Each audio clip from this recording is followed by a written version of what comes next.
Graça e paz, irmãos. Amém. Vamos orar ao Senhor.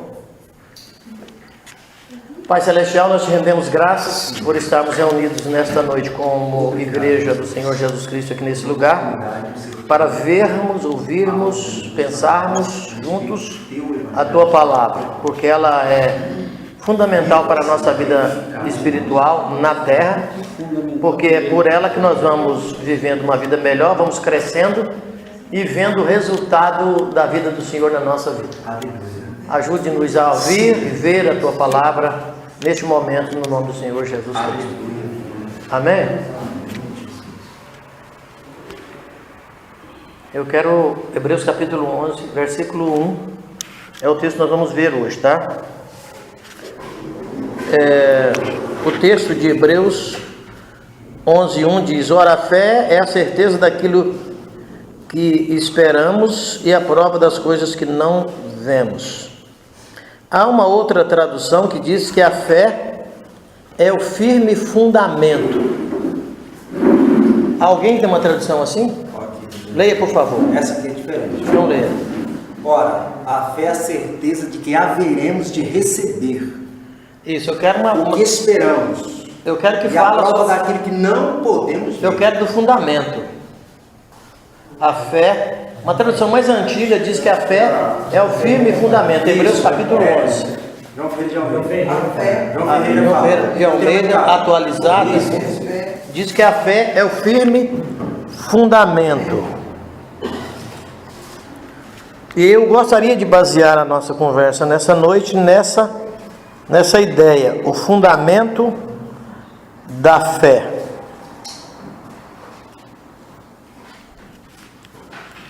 Porque quando eu agrado mais essa ideia de fé como fundamento, aquilo que fundamentaliza, aquilo que alicerça, aquilo que prende, aquilo que edifica.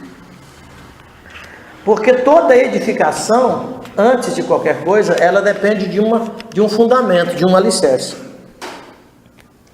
E a fé, ela é o alicerce. Por isso que Paulo ensina que se alguém quiser fazer alguma coisa, o alicerce já está pronto. Vejam cada um de vocês como edificar sobre ele. Então, edificar, na verdade, é uma forma de ensino, é uma forma didática. Porque a nossa edificação se dá pelo nosso conhecimento, pelo nosso entendimento, que nós vamos tendo do Evangelho. Então, edificados são pessoas que aprenderam com a palavra de Deus, com o Evangelho, com Cristo. Tá?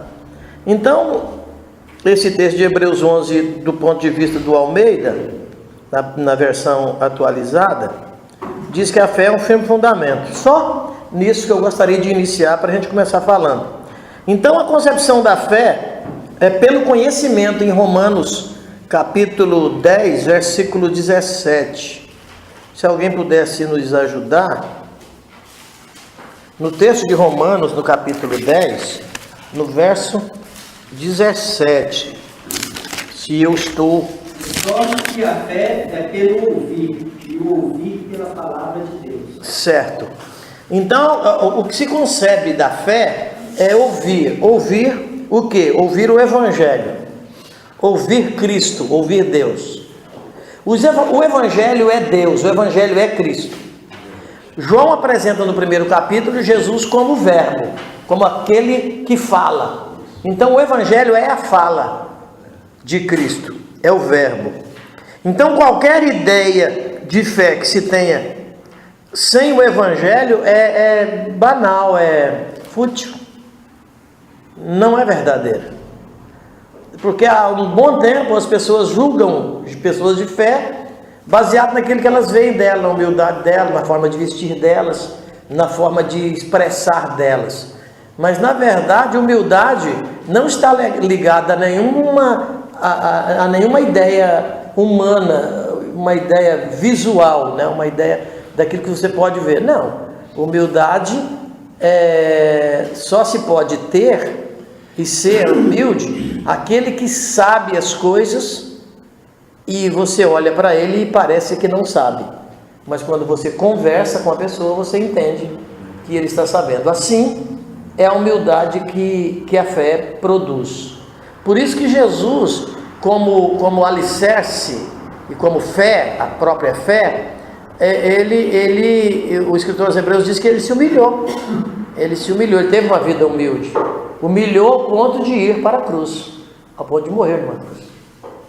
Então, partindo desse princípio, qualquer ideia de fé que se tenha, fora do conhecimento do Evangelho, é mera menção religiosa. Não fundamentaliza nada, não alicerça nada, não muda nada, não transforma nada. Certo? A fé sempre se fundamentaliza pelo ensino de Cristo. Como diz o texto de Atos capítulo 2, 42, né? Que os discípulos, eles estavam atentos às doutrinas dos apóstolos. A doutrina dos apóstolos é nada mais, nada menos do que o ensino da fé. O procedimento da fé. Aquilo que a fé procede. Você vai ver isso no texto de Atos 2, 42 em diante. Em segundo lugar, a operação da fé mostra uma obra que realiza transformação. Tiago 2,14, seguinte, você vai ver lá Tiago dizendo que a fé sem a obra é morta. Eles mostram para mim a sua fé sem as suas obras, e eu vou mostrar para você as minhas obras pela minha fé. Muito embora nesse mesmo texto, logo na sequência, você vai ver o Tiago dizendo que se você vê alguém passando necessidade e não cooperar com essa pessoa que está passando necessidade, a sua fé que você diz ter não existe. E logo na sequência que ele diz isso, ele pega então a vida do Abraão como exemplo de fé. Abraão teve fé, diz ele, e como Abraão tinha fé, ele oferece o seu filho a Deus no altar, sobre uma lenha. Então, mesmo quando ele diz que a fé, que a obra da fé é fazer um bem, ele nomeia logo em seguida que a obra da fé é fazer um bem a Deus, ou por Deus, ou por Deus. Então, nem sempre fazer um bem a alguém é obra de fé, mas fazer um bem a alguém pelo mover de Cristo, aí é fé, aí é por fé. Isso diz que o Evangelho te mudou em alguma coisa, mudou a sua forma de pensar em relação ao outro, porque a minha fé, ela não visa a mim mesmo, a minha fé, ela não tem como finalidade a minha própria vida, mas a fé que opera em mim, que opera em nós, que opera na igreja, ela existe por causa de alguém que não é eu e que é uma pessoa, outras pessoas. Está entendendo? Então, quando a gente diz da fé de Abraão e ofertando o próprio filho, nós estamos falando de uma tipologia, de uma tipologia de um Deus que deu o seu filho por nós. Porque a ideia da oferta do filho do Abraão é uma tipologia própria. A ideia que você sabe lá, que nós vimos lá, que não se concretiza, que o menino não morre, aparece um cordeiro no lugar, porque Deus viu que o cara havia aprendido alguma coisa. É lógico, entre esses aprendizagens que você vê no texto da narrativa de Gênesis, que fala da entrega do menino, Abraão entregando o próprio filho para ser morto, você vai ver ali a tipologia de Abraão como sendo Deus e do menino como sendo o filho de Deus, Jesus, sendo entregue no nosso lugar.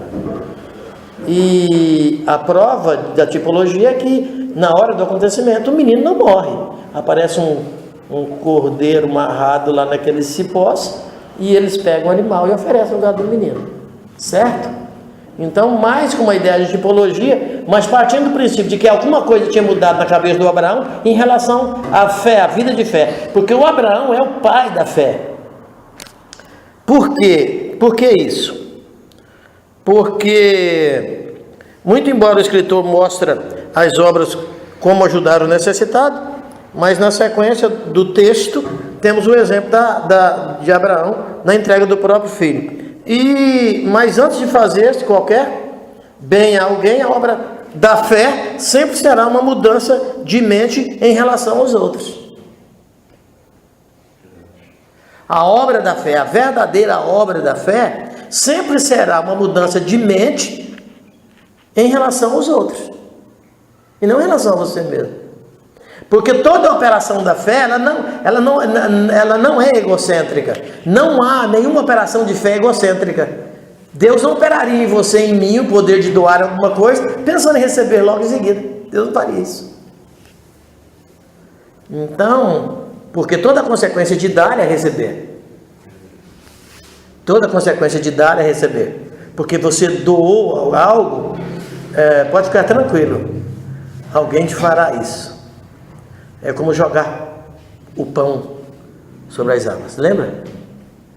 É como jogar o pão sobre as águas. Joga o pão, lança o seu pão nas águas e depois você vai recebê-lo de volta. Muito embora o pensamento da entrega, da doação, não pode estar pensando nisso, tá? Em terceiro lugar, a fé também sempre será vista como uma força para a obediência. Em Gênesis 12 você vai ver isso. Deus chama o Abraão e diz: Abraão, sai da tua terra, do meio de seus parentes, e vem comigo para um lugar, para uma terra que eu vou lhe mostrar. Presta atenção que Abraão não poderia ser obediente se ele não tivesse fé. Por isso que ele é apresentado para nós hoje, como pelos escritores hebreus, como aquele que exercitou a fé em primeiro lugar. E no que constrangia a fé de Abraão?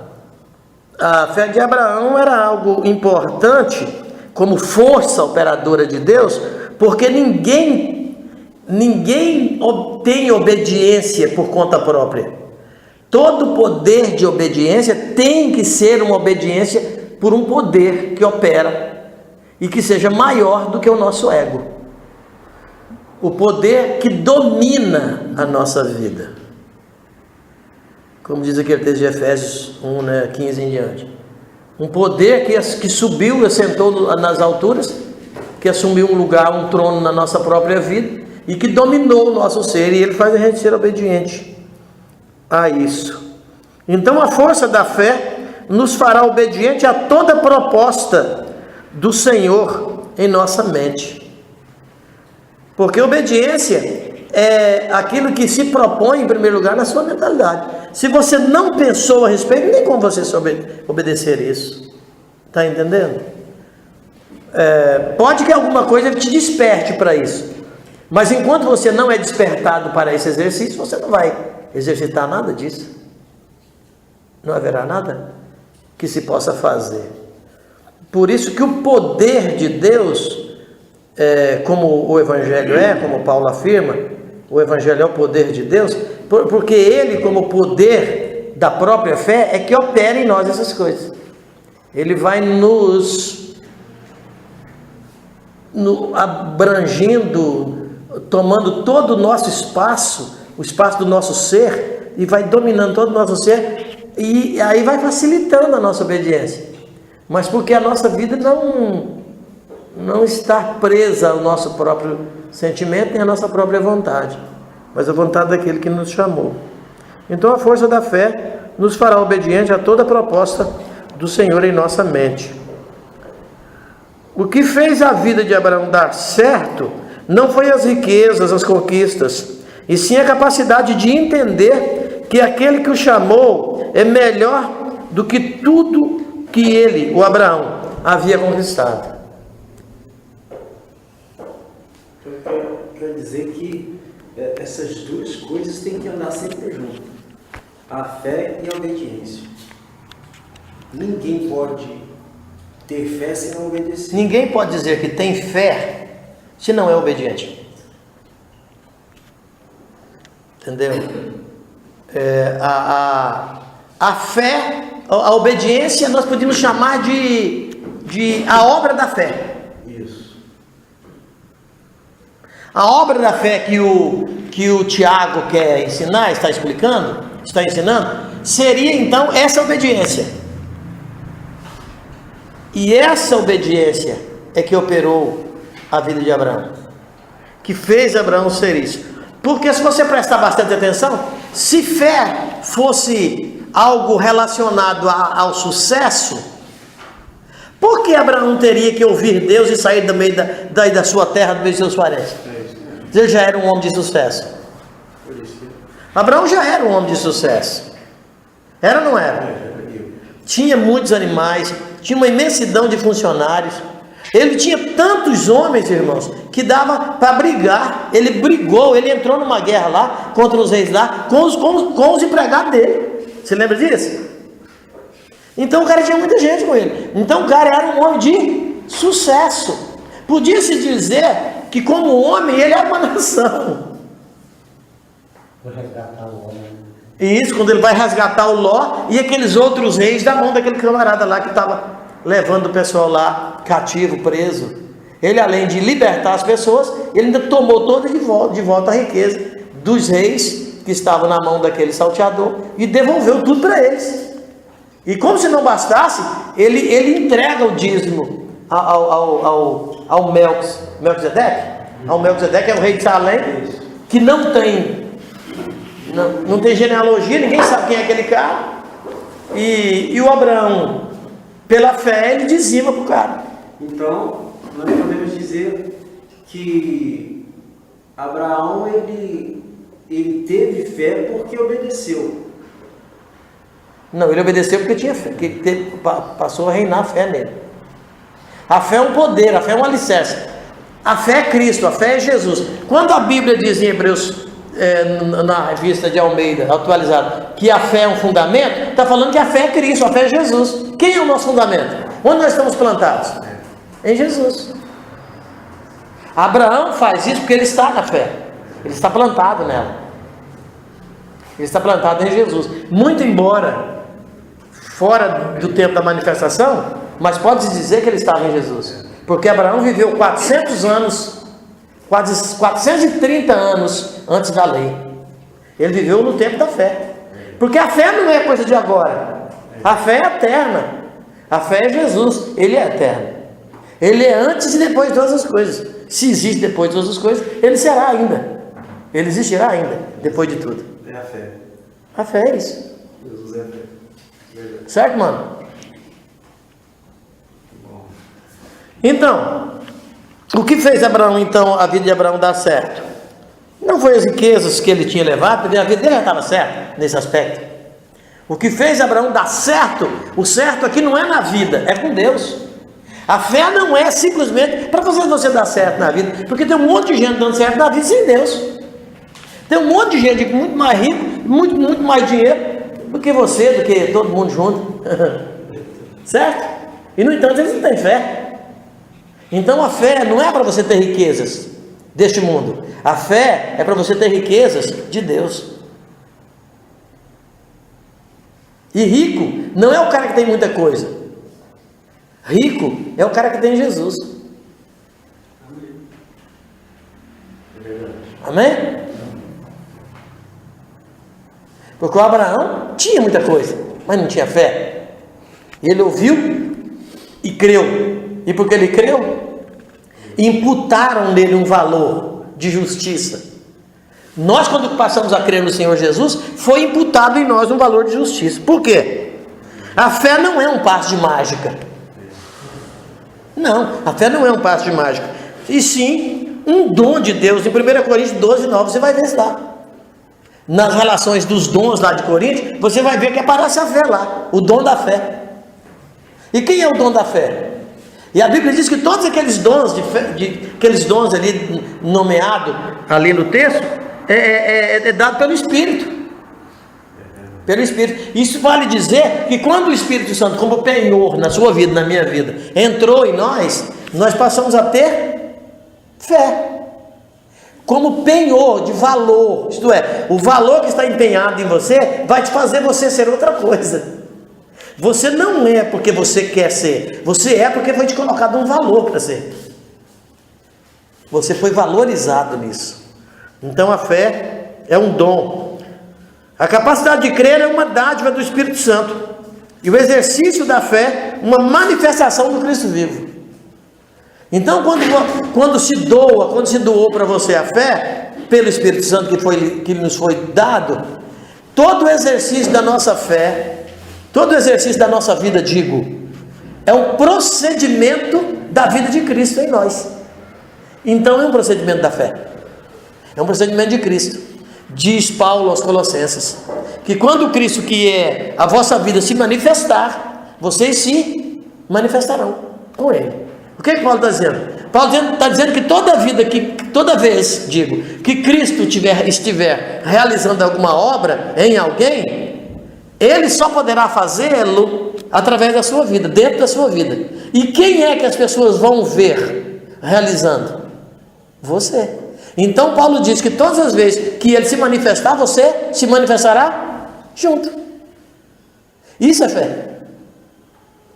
O cara não vai ver Jesus, ninguém vai ver Deus, vai ver você. Isso é a obra da fé. Isso é o exercício da fé. Isso é o que a fé faz. Certo? E como manifestação do Cristo vivo. Amém? Por que Cristo vivo?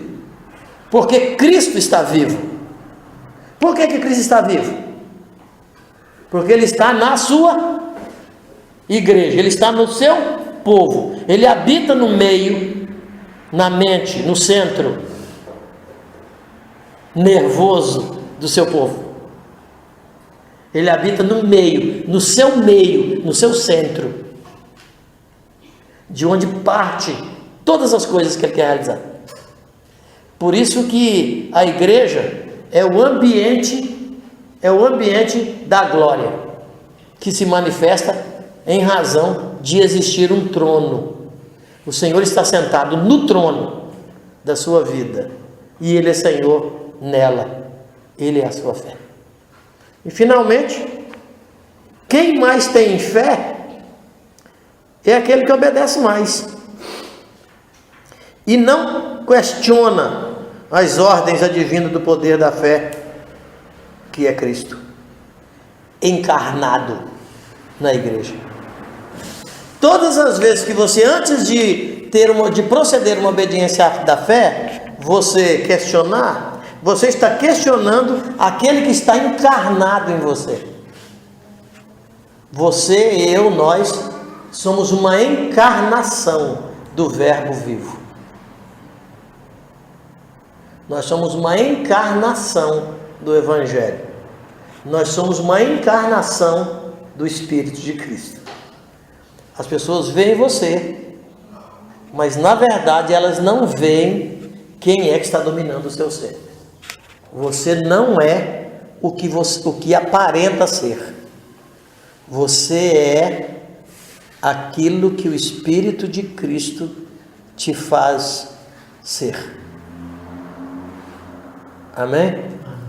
E como você é uma feitura de Cristo, você não pode proceder outra coisa que não seja Ele.